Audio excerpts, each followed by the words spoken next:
عمل نامه په درې قسمه دي.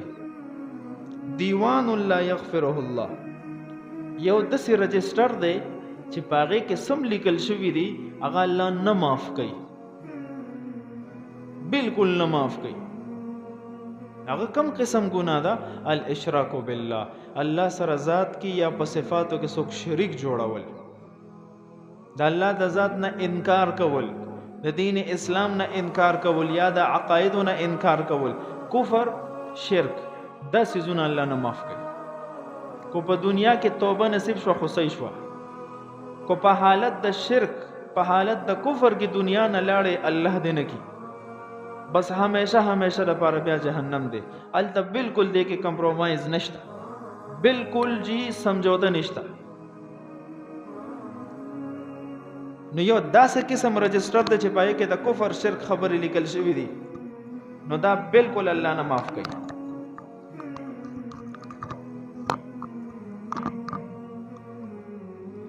او دویم قسم و دیوان لا یترکه الله، یو رجسٹر هغه دی چې الله به هغه بلا حساب کتاب پریدي نه، حساب کتاب به خامخا کوي.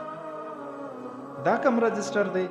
ظلم العباد فيما بينهم حتى يقتص بعضهم من بعض، د بندگانو حق کو ستا په ذمہ باندې پاتې، دراغه به الله نه پریدي چې د سو پورې د اغنه د ظالم نه د مظلوم بدله نه یغسته، یعنی حقوق العباد.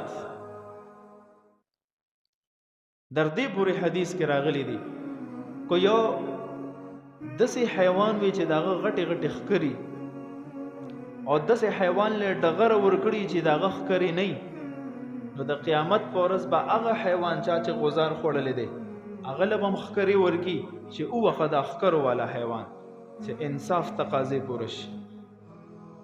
چې کله حیواناتو کې دا قصه وشي نو دا حیوانات به خوري شي، ختم بشي. ولی الله رب العزت منصف بادشاہ دی، ظالم نه دی. علامہ شاملی کلی دی کو یو انسان نعوذ بالله من ذلک الله ته وایي چې دا ظالم دی په ما ظلم کړی دی، نو بدی الفاظ سره دا د اسلام نووزی خارجي کی ایمان نه خلاصيږي، ځکه الله رب العزت ظالم نه دی.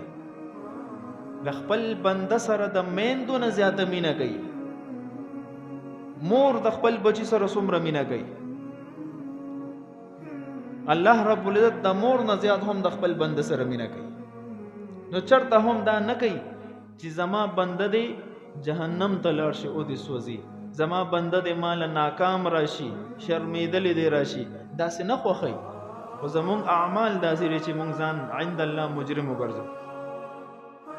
دریم قسم هغه رجسټر دی و دیوان لا يعبأ الله به، چې پاغه کې کم ګناهونه لیکل شوی دي الله داغه هیڅ پروا نه کوي.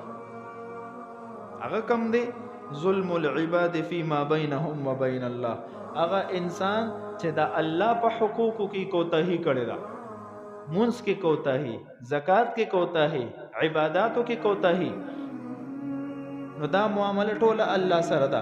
ان شاء عذبه و ان شاء کو الله خوخوي نو عذاب به ول ورکی، او کو الله خوخوي په خپل فضل به معاف کی. د دې حدیث پرو کې فقهاو لیکلي دي اندازه ولګوا چې د انسان په ذمہ باندې منځونه پاتې دي، عبادتونه پاتې دي، فرض واجب، نو دی کې دا گنجائش ته چې الله دې په خپل فضل معاف کی، گنجائش ته. خدا جهات هم پکشته چې پنه کول درو نسی، خو لیکن حقوق العباد دی کې د معافی گنجائش نشته. په ذمہ د بنده حق پاتې دی کې معافی نشته.